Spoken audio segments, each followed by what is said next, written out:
La 4G Batelma vous présente Nivava. Tête aux pieds avec la gamme de protection individuelle Secure Plus.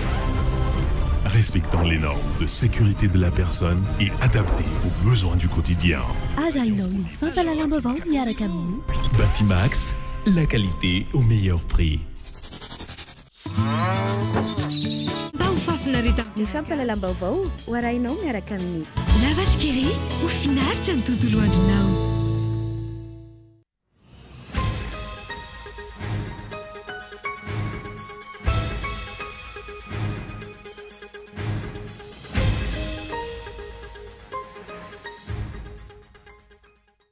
Manohitra ny fitakiana ny ampiarana ny didy navoaka ny HCC ny 5 Mey lasa teo ny antoko malagasy miara-miainga. Tsy mitombina ny filazana fa nisy ny fifanarana ara-politika raha ny fanazavan'ny filohan'ny MMM.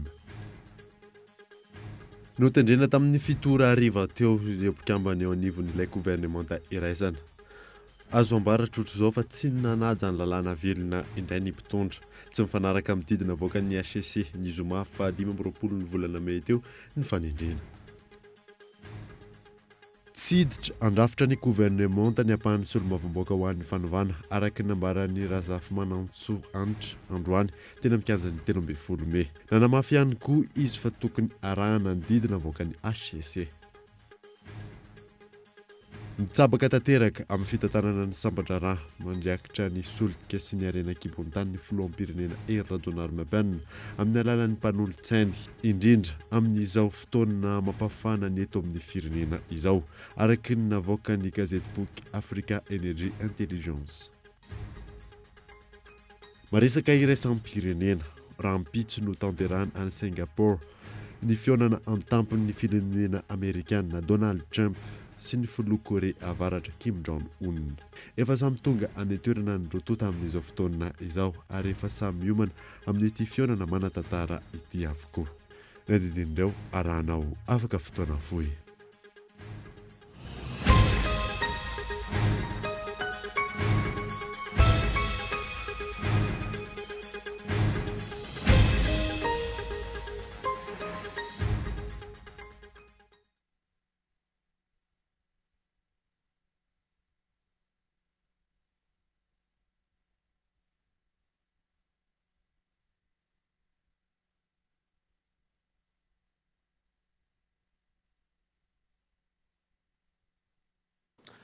Miaraba tompoko lafinaritra tompoko vavy miaraba manokana ihany koa ireo mpanaraka ny Vavaonkolo TV any amin'ny faritra indrindra ireo manaraka izany amin'ny alalan'ny DSTV Antsirana sy TNTV Fianaratsoa. Nanomboantsika ny vaovao dia manohitra ny fitakiana ampiarana ny didy navoaka ny HCC ny 15 Mey lasa teo ny antoko malagasy miara-miainga. Tsy mitombina ny filazana fa misy ny fifanarana politika raha ny fanazavan'ny filohan'ny MMM Fadady Michela Ranarzo. Niverina teny amin'ny fitsarana afo momba ny lalam-pandrenana ny maraina teo ny antoko malagasy miara-miainga notarihan'ny filohany Andriananarivelo Iado nitaka ny valin'ireo akety napetraka izy ireo ny zoma lasa teo. Tiany malagasy miara-miainga fatarina fotsiny dia ny hoe ho ampiarina sa tsy ho ampiarina io didim-pitsarana io. Rehefa tsy ampiarina io dia mazava ho azy zany manontsova monsieur le premier ministre zany zay satria tsy vao manomboka zany dia efa tsy ampiatra lalantsika. Raha ampiarina io dia ampiaro arabaka teny satria mazava ny voalazana iny. Raha tsy mazava dia zay nanoratana taty amin'ny fitsarana avo malala-panorenana hoe aza avao amin'ireo tokony ampiatra ny didim-pitsarana hoe inona aby reny voalazany ny didim-pitsarana navoakanareo reny. Fa tsy ny firenena tsy azo atao kilalao ohatran'izao ny hoe mety mahazo sy tsy azo indray ny didim-pitsarana ary hoe ampiarina sy tsy ampiarina arakaraka izay itiavana. Hatreto izany mbola miandry ny toy ny izay akety izay ny antoko malagasy miara-miainga. Tsy azo ivalozana ny didy navoaka ny HCC ary tsy ilaina ho hiatrany ny antoko MMM ny amadibadiana ny resaka. Nanamafy izy ireo fa tsy nisy ny fifanarahana politika lazain'ny antoko HVM antony tsy ampiarana ny didiny HCC. Resaka anarany eo anivon'ny gouvernemanta no mamaika ny malagasy miara-miainga fa ny zava-dehibe aloha dia ny hoe ajaony lalàna ary manamafy eto ny antoko fa tsy nisy mihitsy ary zay ny nampilazana taty amin'ny fitsarana avy malala-panorenana tsisy fanarahana politika zany ny arahana na ny soniavy ny antoko ary ny antoko tsy nandefa olona akoatra ny tenako afaka misolotena anazy amin'ny sehatra idikevitra rehetrarehetra. Fa ny ankoatran'izay dia resaka fitapitaka fotsiny mikasika ny hoe fanarahana politika izany raha mikasika ny HVM manokana. Ny tenako manokana mahafilohan'ny antoko anahy dia tamin'ny taona 2024 niona tamin'ny filoham-pirenena farany. Tsy niezaky ny niona taminy ary izy koa tsy niezaky ny niona tamiko. Ary tsisy fionana na ambadika na ofisialy tamin'izaniza antoko politika teo amin'ny fitondrana ny malagasy miara-miainga. Andrasana toy ny izay fampiarana ny didy izay, hatreto aloha izany mitodika any amin'ny filohan'ny pirenena sy ny praiminisitra vaovao ary ny HCC ny maso ny mpanara-baovao. Hanaja ny lalàna velona ve izy ireo ary hampiatra izay didim-pitsarana efa nivoaka izay amin'ny fananganana ireo mpikambana eo anivon'ny governemanta iraisana. Notendrena tamin'ny fitora ariva teo ny mpikambana eo anivon'ilay governemanta iraisana azo ambaratsotra zao fa tsy nanaja lalàna velona indray ny mpitondra. Tsy mifanaraka amin'ny didy izay navoaka ny HCC tamin'ny zoma 25 Mey lasa teo amin'ny fanendrena raha Sona Yandry. Raha ny voalaza ny didy navoaka ny HCC laharana fa 7 tsipika HCC/D3 tamin'ny zoma 25 ny volana Mey lasiny dia tokony hitsangana 7 andro taorinana nendrena ny praiminisitra ny governemanta iraisana. Governemanta izay tsy maintsy mifanaraka amin'ny isan'ny solombavambahoaka lany natolotry ny antoko na vondrona antoko politika tamin'ny fifidianana natao farany. Izay midika mazava fa tsy misy idiran'ny antoko HVM mihitsy ny raharaha. Toy izao atolotra anao izao ireo antoko na vondrona politika sy ny isan'ireo solombavambahoaka lany tamin'izany fifidianana faran'izany. Ny Mapara 740, ny Mouvance Ravalomanana 120, ny VPM MMM 1020, ny Iarakisika 9, ny Lider Fanilo 10, ny Antoko Maitso 2, ny MTS iray, PSD iray, ny Lezas iray, ny Patram iray, ny MDM iray ary ny Indépendant 20. Raha jaina ny didina voaka ny HCC dia toy izao zany ny fitsinjarana ireo ministera avy amin'ilay governemanta iraisana. Mapara manana solombavambahoaka 230 ao amin'ny antenimera-pirenena tokony azo ministera miisa 7. Ny Mouvance Ravalomanana manana solombavambahoaka 420 ao amin'ny antenimera-pirenena tokony azo ministera miisa 4. Ny VPM MMM manana solombavambahoaka 100 ao amin'ny antenimera-pirenena tokony azo ministera miisa 3. Ny Iarakisika manana solombavambahoaka 400 ao amin'ny antenimera-pirenena tokony azo ministera miisa 1. Ny ministra 520 ambiny kosa dia ireo ministra ny fiandrianam-pirenena izay mbola ifampizarana. Ny antoko HVM dia tsy ao anatin'ny fanapahana laharana fa 120 tsipika CES tamin'ny 4 Febroary 2024. Noho izany, raha te hiditra ao anatin'ny governemanta iraisana ny HVM dia amin'ny mety ho fiarahany amin'ny tsy miankina. Ireo vondrona parlemantera taty aorianan'ny fifidianana solombavambahoaka tamin'ny taona 2024 kosa dia tsy maintsy miverina amin'ny maha tsy miankina azy noho ny fandrarana ny fivadiana palitao nataon'izy ireo voalaza ny lalam-pandrenana araka ny andininy fa 270. Tsy nohajain'ny filoham-pirenena sy ny praiminisitra ny voalaza ny didy ry fanapahana navoaka ny HCC tamin'ny fanendrena ireo mpikambana ao amin'ny governemanta iraisana io ny takariva teo. Fandrebirebena vahoaka ny fahitan'ny mpanara-baovao ny fanendrena. Hita izany izao fa ny HVM, ny Mapara, ny TIM no mandrafitra ny maro anisy anatin'ity governemanta lazaina fa iraisana ity. Fanontaniana mipetraka amin'ny mpanara-baovao manoloana ity fandreny ity ihany koa ny amin'ny hoe efa tsy vonona ny hanaja izay voalazany didina voaka ny HCC tamin'ny zoma 25 Mey zany ny filoham-pirenena sy ny firongony ary ny praiminisitra. Eo ihany koa no hoe toa nijery fotsiny ny fanitsahana ny didina voaka ny HCC ny mpikambana eo anivon'ny HCC fa mbola ny andany hatrany amin'ny mpandika lalàna. Fomba ahoana no atokisan'ny olom-pirenena intsony ny HCC raha ny manisa sy ny mitsinjara ministera misy araka amin'ny 30 aza manahirana azy koa vao maika fa ny vatom-pifidianana izay antapitrisany maro. Manahirana ty fitsarana avy momba ny lalam-pandrenana ity ve ny nanambara mazava sy nampafantatra ny vahoaka malagasy izay ambara fa tompony ny fahefana raha nisy izany akord politika tradradradrainy ny filoham-pirenena izany fa nisy hitany. Mbola itoy izany ny krizy eto Madagasikara satria ny ady dia amin'ny tsy fanaran-dalàna no tolomana. Saingy izao ny tsy fanaran-dalàna no ampanjakaina. Tsy afa-miala fa tompona andraikitra amin'izany. tsy izay mety mbola isiny tsy fitoniny eto amin'ny firenena ny filoham-pirenena ny premier ministre ary ny HCC amin'ny tsy fampanjakana ny lalàna velona. Tsy hiditra andrafitra ny gouvernement tany ampahany solombavamboaka ho an'ny fanovana araka ny nambarany Razafimanantsoa Ianitra androany tena mikanja ny 13 Mey nanamafy ihany koa izy ireo fa tsy tokony arahana moa ny didy izay navoaka ny HCC fanadina.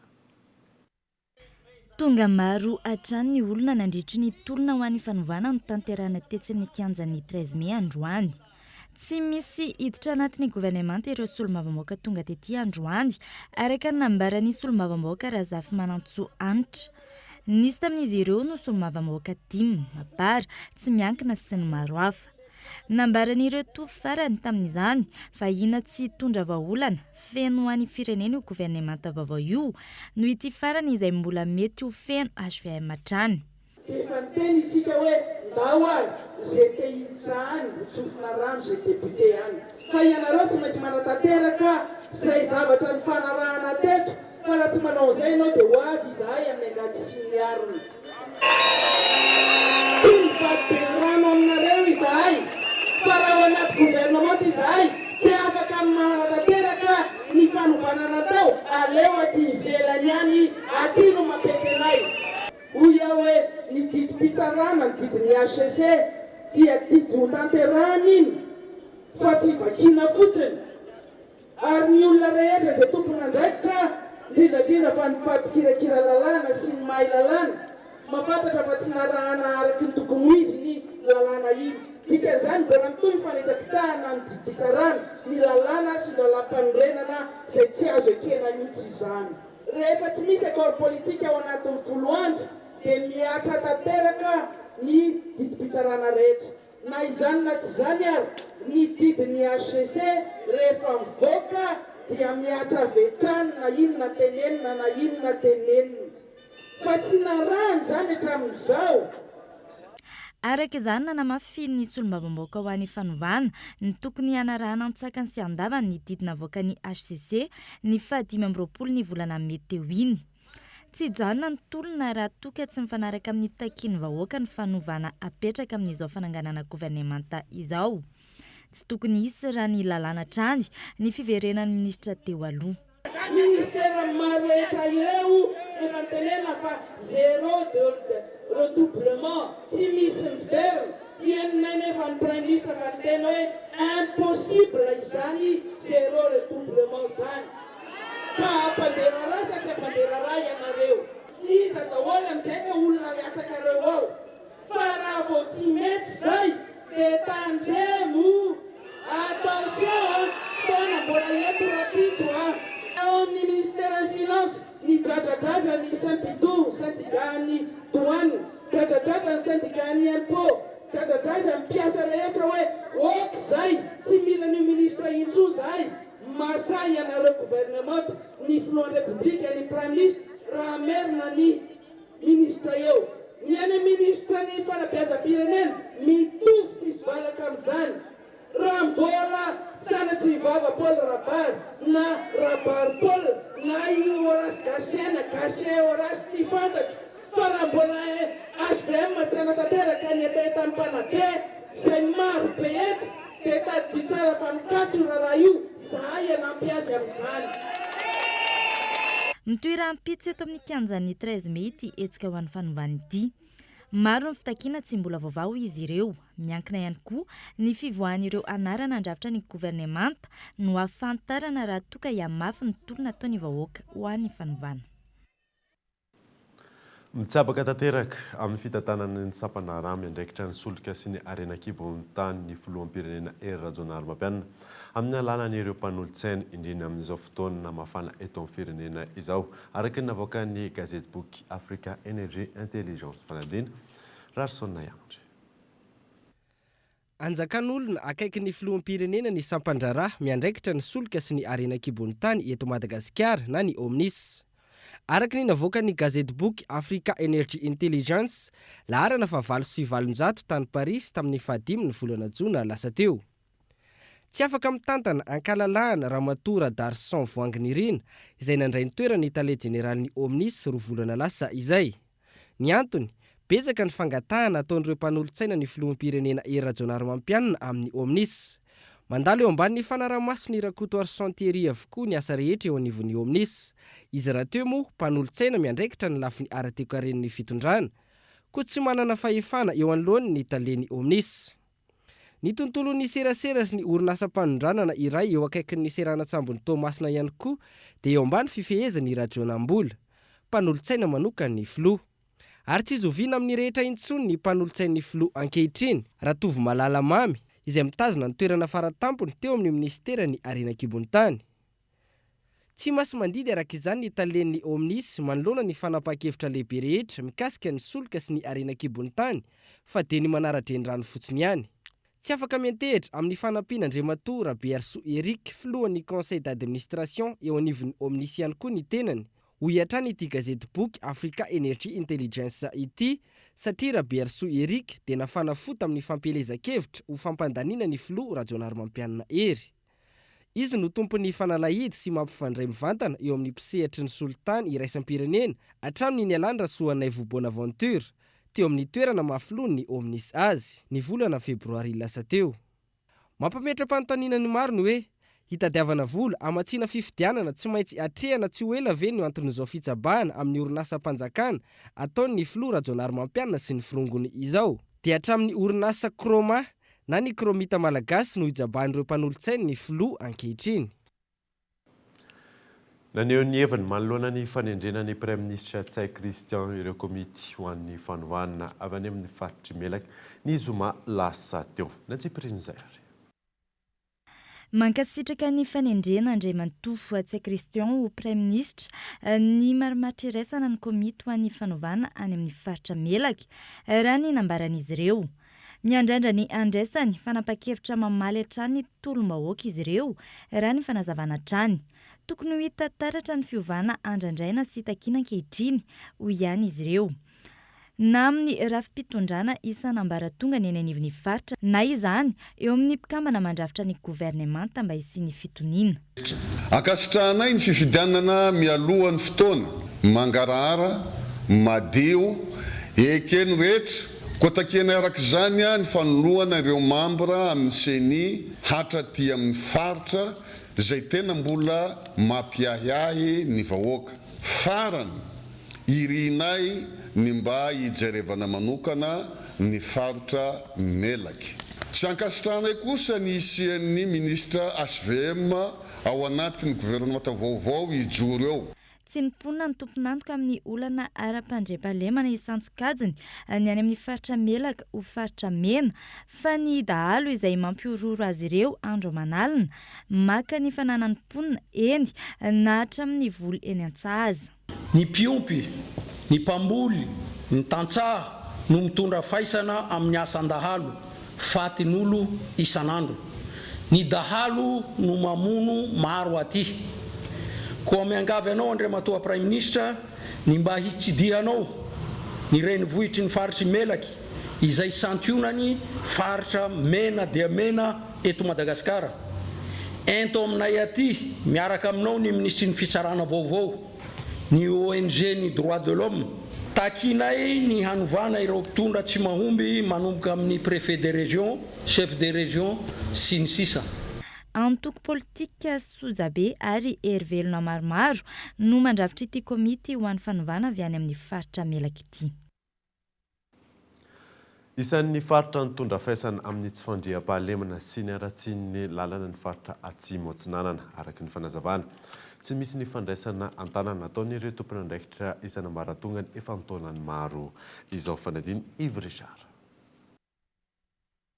Namela taketra goavana ho an'ny faritra Atsimo Atsinanana ny virongatra ny tsy fandriam-pahalemana sy ny fampitihan'ny lalana efa nitaonany maro zao.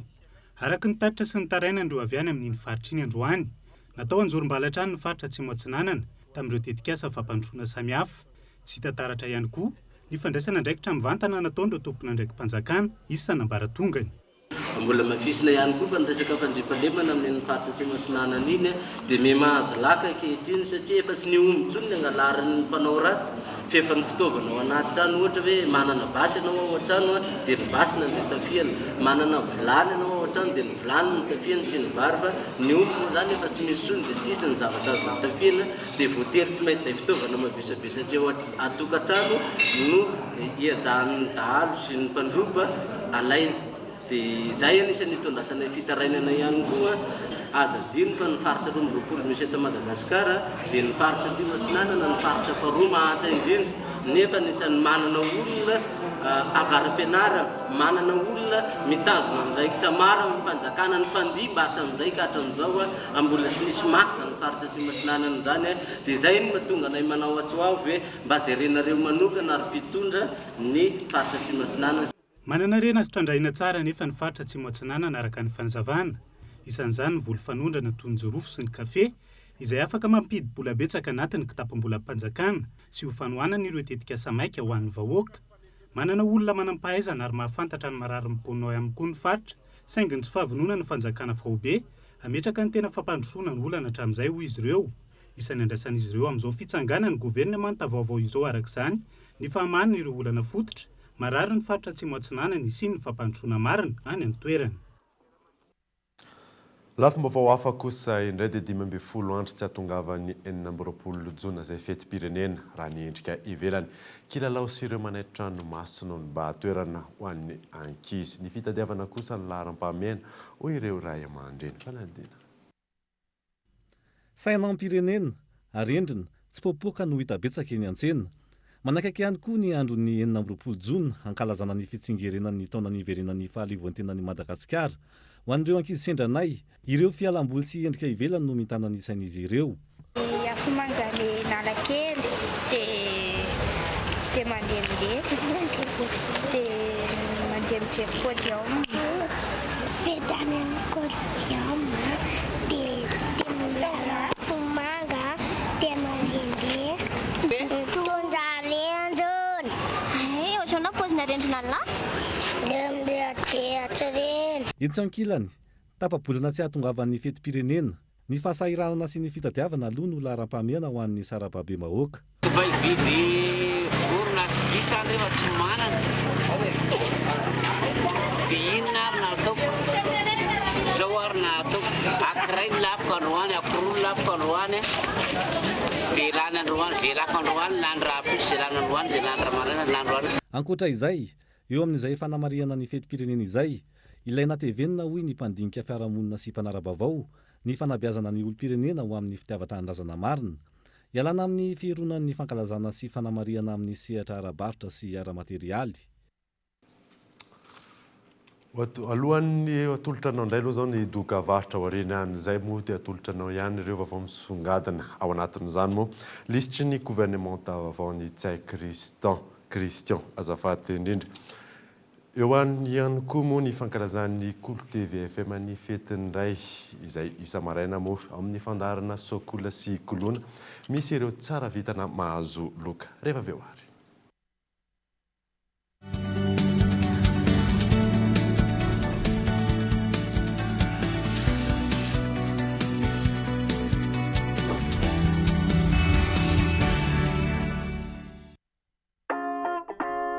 Fetindray mandritry ny herinandro be zao miaraka amin'ny Kolo TV sy Kolo FM.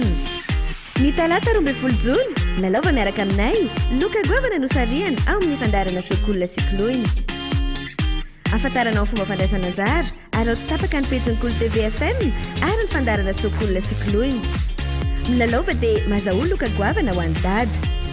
Décodeur Blue Line TV sy tableau portrait no hosariana ny talata 12 jona. Cool TV, Cool FM, Dimtown. Retrouvez les tendances déco du moment chez Géants du Meuble avec ses nouveaux salons design, classiques, modernes, avant-gardistes ou épurés. Et ses salles à manger, tendance et stylés.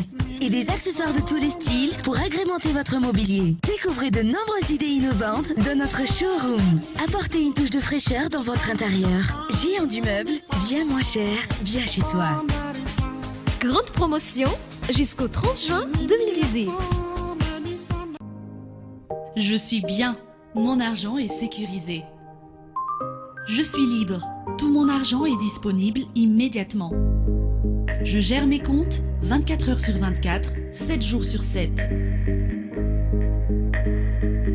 Je savoure la simplicité.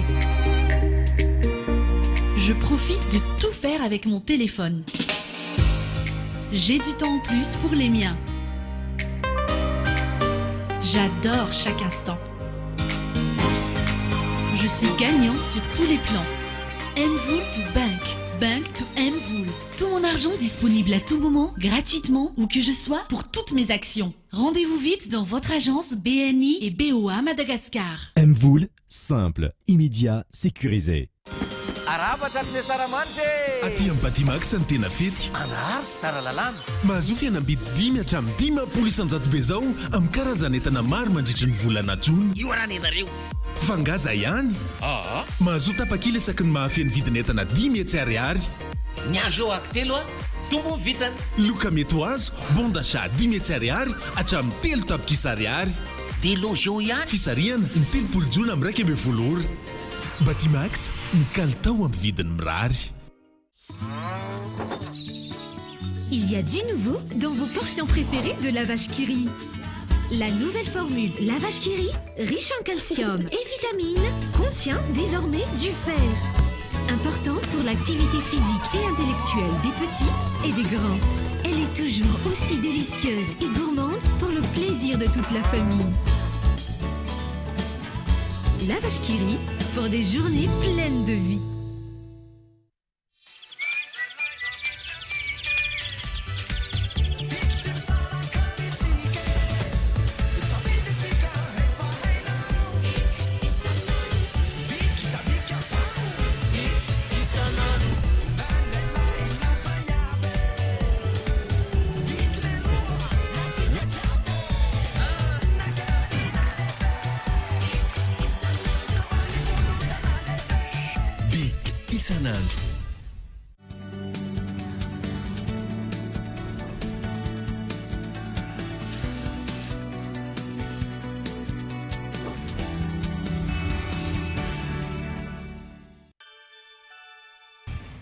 Ne fais confiance à personne. Fais seulement confiance aux circonstances. Tu m'entends? Je suis rentré, c'est moi, chérie!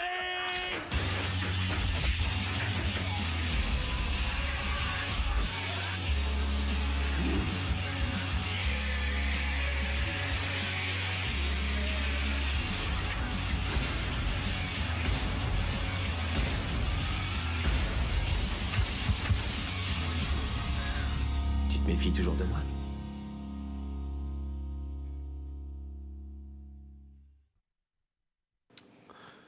Film d'action sy drame sans pitié izay indray no horonan-tsary rahantsika ny oalina amin'ny folora latsaka fahefany eto amin'ny Cool TV. Fa ny anozantsika ny vaovao dia mitaky fifampiresahana mialoha ny ampiarana ny lalàna momba ny asa ireo mpanao asa tanana malagasy. Tsy ampy koa ny tantsorika avy amin'ny fanjakana entina mampiroborobo ity sehatra ity hoy izy ireo tamin'ity androany ity fanadina. Mitombo ny fanjifan'ny malagasy ny asa tanana vita malagasy hoy ny fanazavan'ireo mpisehatra amin'ny fivarotana sy famokarana izany tamin'ity androany ity. Miamitombo ny tolotra avy eto an-toerana raha ny faneho-kevitra izy ireo. Tsy araka ny tolotra nefa ny tinady taorian'ny fampiarana ny lalàna momba ny tontolo iainana izay mandrara ny fitrandrana ny akora ilain'izy ireo. Lalàna izay tsy nakana ny hevitra izy ireo raha ny fanazavana. Nampianatra lalàna ny tany mena be izay ny environnement no nampianatra azy. Lalàna izay mbola sy nampahafantarina an'le olona tokony hampiarana an'le lalàna. Direction rehetrarehetra régional dia hoe sy mahazo mivoaka ny faritra satria misy mifanaramaso nefa nivoaka ny firenena tsy hitany environnement jamba ve ny ministry ny environnement ny tsy mahita an'ireo sa izy mipraikitra sy kombakomba amin'izany. Hatreto miady irery ireo mpanao asa tanana malagasy eo amin'ny fampiroboroboany sy fampivelarana ny asa tanan'izy ireo raha ny fanazavana hatrany. Tsy ampy ny tantsorika avy amin'ny fanjakana. Tsy manana sena ny mpanao asa tanana eran'ny Madagasikara naiza zany tsy mba manana sena zany ny mpanao asa tanana. Ohatra zany mba sena hoe mba manaraka ny fenitra iraisam-pirenena ny sena tokony ho karakaraina amin'ny mpanao asa tanana manerana ny solosy. Resaka ohatra ny semkomina izay ifanjoritana nefa ny nomeny seimady any toerana io nefa dia ny mpanao asa tanana no nomeny seimady ary manana taratasy manangapirofo amin'izany zavatra zany. Ankoatra izay, olana ho an'ny mpanao asa tanana malagasy ihany koa ny fisian'ireo mpakatahaka raha ny fanazavana hatrany izay manimba ny asan'ireo mpikaroka sy matianina amin'izay fanaovana ny asa tanana malagasy izay. Angatan'izy ireo ny fanamorana ireo antota taratasy sy dingana tao ahafahana miaro ireo vokam-pikarohana eny amin'ny sampandrarah miadidy izany. Olona roa no tsara vitana nandritran'ny fisarihana natao tao anatin'ny fandarana Sokola sy Kolonany maraina teo fisarihana izay tafiditra indrindra ao anatin'ny fankalazana ny fetiny iray miaraka amin'ny Cool TV FM izay mankalaza ihany koa ny fahadimy taonany Hiona Saina. Winner is Sylvia Rakoto Malala. Io ambony bonne fête papa. Commenté izy tamin'ny 23h lasa zay. Any hoe telo amby roapolo olona rasa omaly zany izy nandevany commentaire ny omaly.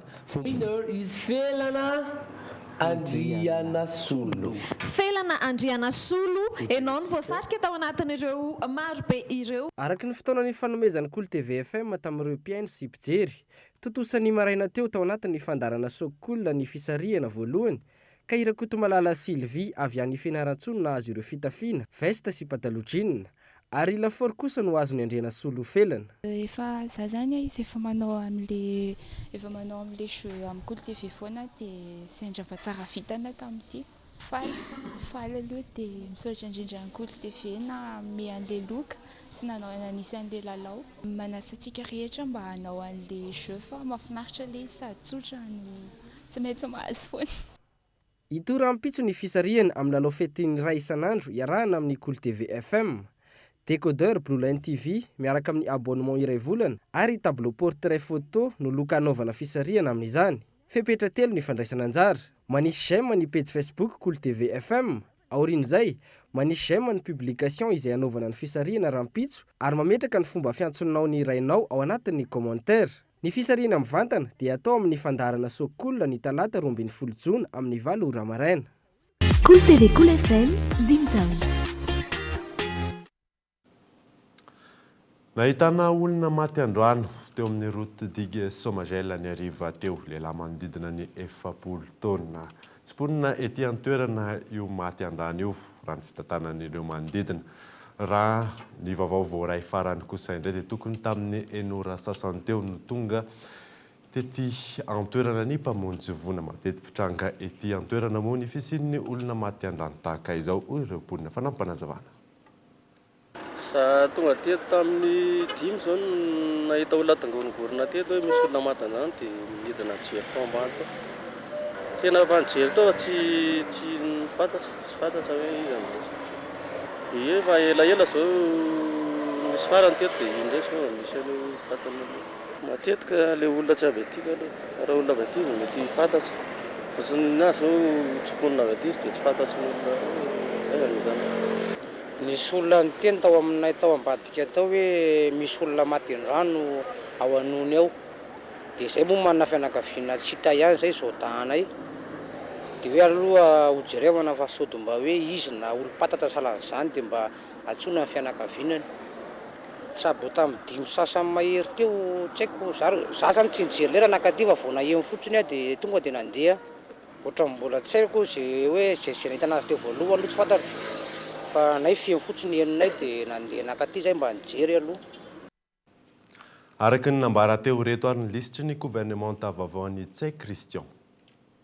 Ireto avy ny lisitry ireo mpikambana vaovao anatin'ny gouvernemanta tarihiny Prime Ministre Tsay Christian. Ministry ny fiarovam-pirenena ny Général Rasnofy Rina Benik Xavier. Ministry ny raharaham-bahiny Dov Eloa Alphonse Maxime.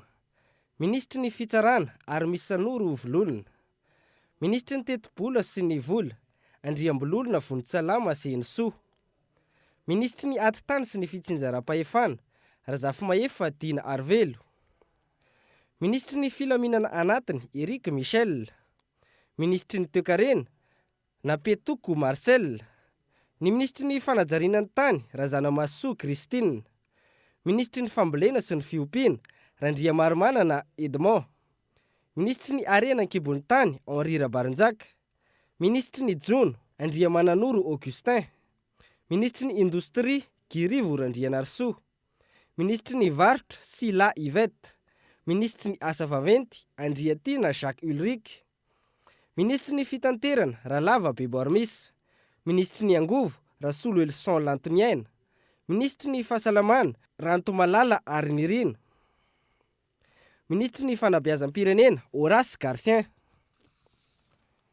ministry ny asa vaventy Ramaolomias Older, ministry ny fampianarana ambony Rasoa Zananiera Marie Monique, ministry ny fampianarana teknika Rantasoa Lydia Aimé, ministry ny fampianarana ambony Rasoa Zananiera Marie Monique, ministry ny fizahantany Razafy-Tsiandrofa Brunel, ministry ny rano Ravatomanga Roland, ministry ny tontolo iainana Randrate Fiarson Guillaume Venance, ministry ny kolotsaina Joasy Eleonore, ministry ny poste sy ny fifandraisan-davitra Maranty Jean de Dieu, ministry ny serasera Andriamandavy Irina, ministry ny ponina Raromamy Lucien Rina, ministry ny tanora sy ny fanatanjahantena Faratina Tsihoara Eugène, sekretera mpanjakana miadidina Zandarmarie-pirenena Randriamanalina Jean Christophe. Trangam-piaramonina dia mbola ny trangana fakana-kery ny teratany vahiny indray androany. Teny manodidina ny Alarobia teny morongatra tsy misy toy izany tsy fandriam-pahalemana sy ny fakana-kery ny tato anatry ny andro vitsy izay. Tsy atao magagy izany ho ny mpanara-baovao satria efa hatrany tapony eto amin'ny firenena ny manjaka ny tsy fanarahan-dalàna, tsy misy fandraisana andraikitra ihany koa manoloana ny tsy fandriam-pahalemana sy izay fakana-keriny izay. Tontolon'ny fanatanjahantena kosa indray dia ao anatin'ny fanomanana tanteraka amin'izao fotoana izao ireo kipa mpandray anjara amin'ny mondial 2024 izay tanderahana any Russie misesy araka izany lalao ara-pilalahina. Ao anatin'izany dia lavon'ny Brésil ny ekipa pirenena Autriche tamin'ny samazava 3-0. Yunda Sena. Abre la cancha con Danilo, le pegó Coutinho,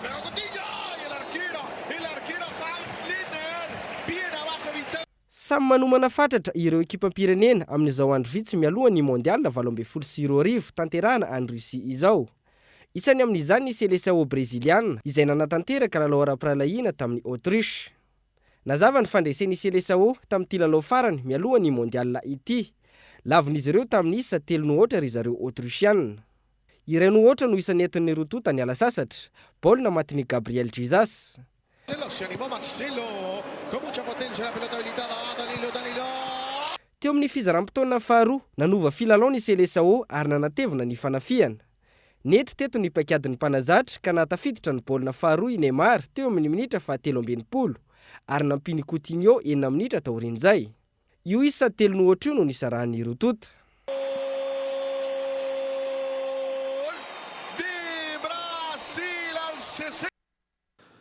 Maresaka iraisam-pirenena kosa indray dia rampitsy no tanterahana ny Singapour ny fionana antampon'ny filoham-pirenena Amerikanina Donald Trump sy ny filoha Korea Avaratra Kim Jong-un. Efa samy tonga any an-toerana avokoa moa ny rotota amin'izao fotoana izao ary efa samy miomana amin'ity fionana manan-tantara ity avokoa fanadina.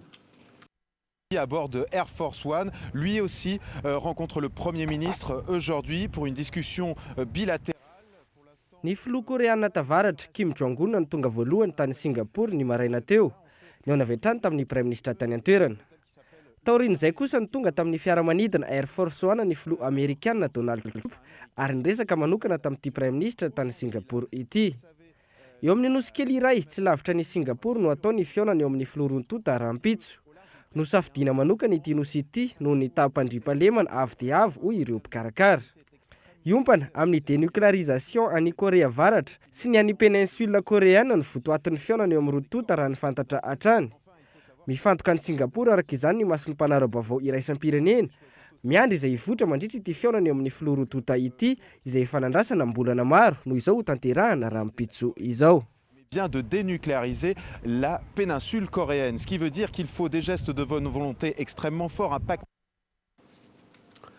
Alohan'ny sarana dia retony vaovao songadina tamin'ity alina ity manohitra ny fitakiny ampiarana ny didina voakany HCC ny 20 Mey lasa teo ny antoko malagasy miara-miainga tsy mitombina ny filazana fa nisy ny fifanarahana ara-politika raha ny fanazavan'ny filohan'ny MMM. tsy hiditra andrafitra ny gouvernement tany ampahany solomamoaka ho an'ny fanaovana araky ny nambarany Rajafy Manantso hianatra androany teny mikanja ny 13 Mey. Ary farany mody amin'ny tsabaka tanteraka amin'ny fitantanana ny Sapanaraha miandraikitra ny solika sy ny arena kibon-tany ny filoham-pirenena Hery Rajaonarimampianina amin'ny alalan'ireo mpanolo-tsainy indrindra amin'izao fotoana mafana eto amin'ny firenena izao araky ny navoaka ny gazety boky Africa Energy Intelligence. Ty izay mamarina vaovao tamin'ity alina ity ankasitrany ianao nanaraka izany soavamanitra dia veloma mifoda olo tompoko.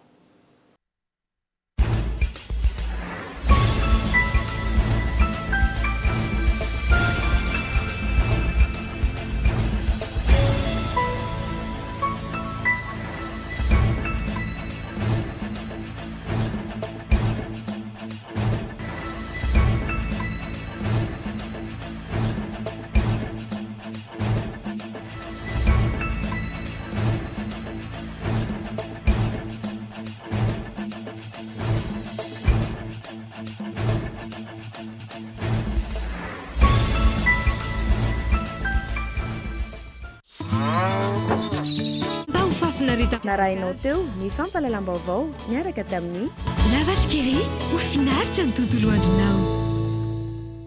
Tête aux pieds avec la gamme de protection individuelle Secure Plus.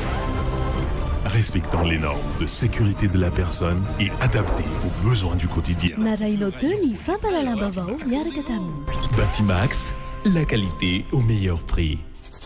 La 4G by Telma vous a présenté ny vaovao.